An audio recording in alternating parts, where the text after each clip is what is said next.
Good evening, everybody. Welcome to the recap video for day 2 of legal tampering in the NFL.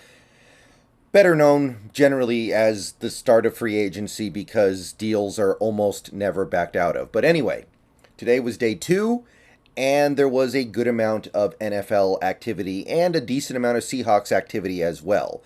Now, early in the morning, we kicked things off by releasing Quinton Jefferson just before the stream started, so we were clearing the deck on the defensive line, making things just a little bit more open for improvement. And I said in the video this morning, Quinton Jefferson actually had a pretty good impact as a pass rusher for us in 2022, but was a very unbalanced player, so it made sense because we need to improve this run defense while you let him go. I get it. But I will say I think that Quinton Jefferson does have some pretty appealing assets about him. I do think that there are some things about him that are pretty good. And then things kind of slowed down a little bit after that until we got news about the tenders around lunchtime. Around lunchtime, we learned that we had tendered ERFA's John Radigan, Miles Adams, and Mike Jackson to minimum deals that are less than $1 million each for 1 year. I did not know Mike Jackson was an exclusive rights free agent, but that's actually great news. Now, instead of paying a couple million to keep him, we pay less than $1 million to keep him. I think all three of those guys are going to make contributions that exceed their cost in 2023. Adams, I think, is going to be part of the defensive line rotation in at least some games. Radigan is going to be a special teamer, and he's been part of a pretty good special teams unit the last 2 years. And Mike Jackson might start. You might get starting cornerback play out of a guy you're paying less than $1 million. All great news.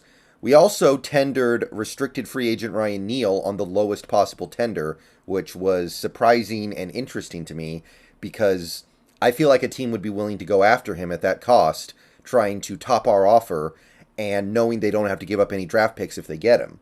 So I thought we were going to use the second round tender on him, but we've used the right of first refusal tender, which means we could get involved in a slightly expensive bidding war.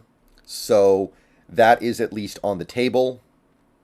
But for the moment, Ryan Neal remains a Seahawk for another year, which I think that's important. We need to maintain some flexibility in the event that in the event that Jamal Adams gets hurt again. If we move on from Jamal Adams after the season, we want to have Ryan Neal to keep around to replace him. So overall, it's great news. We're keeping some quality players at cheap costs, but I'm a little bit worried about Ryan Neal getting bid on by these other teams and the costs getting driven up, maybe to the point where we can't even really match. But for the moment, we have saved a little less than $2 million on this decision.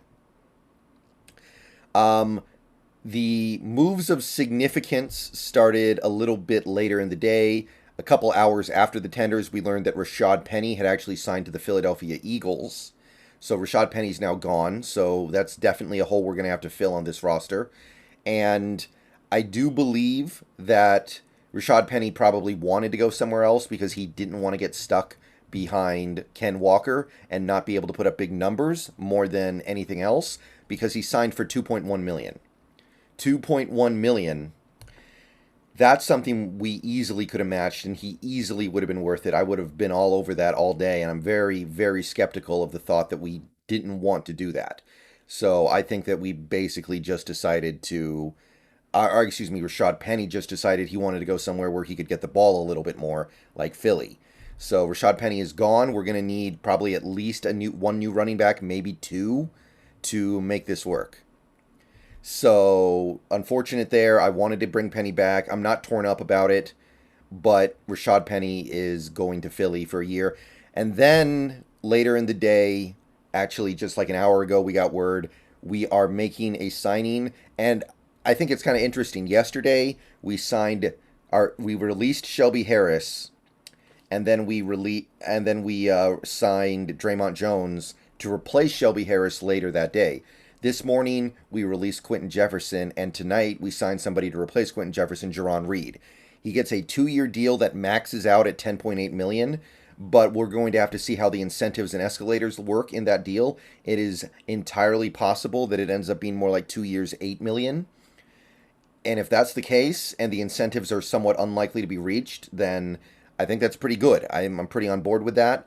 I don't think that Jarran Reed has a ton left in the tank. He's 30 years old. He's been slightly better than Jag level for the last 2 years for Green Bay and Kansas City.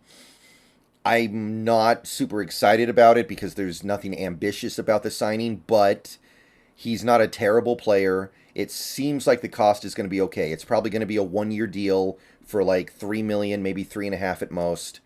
And then after that period of time, we are going to move on from him and maybe give him like 2 million dead. And it's going to end up being basically a 1-year, $5 million deal split across 2 years, which is no problem. I'm okay with that. I would have liked to have done something a little more ambitious, but it should be adequate for our needs. He'll probably be a rotational player on a defensive line. We need to build a really deep defensive line, and Jarran Reed is good enough to be part of that. I just don't know if he actually is an upgrade over Quentin Jefferson. He's more well-rounded, but is he actually better? I'm not entirely convinced, but that was the main move today. So I'm going to go eat dinner now, and let me just say one thing real quick before I end the video. If the Seahawks make another significant move after dinner, I'm going to change my plans for the next 3 days, where I'm going to, instead of ending the stream before dinner, I'm just going to leave the stream for a little bit to eat dinner, come back, continue streaming, just to see if the Seahawks make their big move at the end of the day. Because if we make another big move in the next couple of hours, like Bobby Wagner, Greg Gaines, Connor McGovern, or whoever, then at that point it's like, okay, clearly we want to do things late in the day. I need to be streaming late in the day or I'm going to miss it. So that is a possibility. The stream today went really well. We picked up 5 new members, or actually 4 members, because we picked up another one late last night. We picked up 4 new members, getting us to the 125. We added a new emoji, new react to the member collection, which is awesome. We picked up a ton of new subs. We are moving towards our goal for the end of the month. We are almost to 12,500. And we got good donations as well. People were very supportive. Super chats. We got some tips. I did actually fall asleep for 2 hours in the middle of the day. I didn't miss anything because I hopped back on when Jarran Reed signed. I did end up falling asleep. I did end up taking a nap.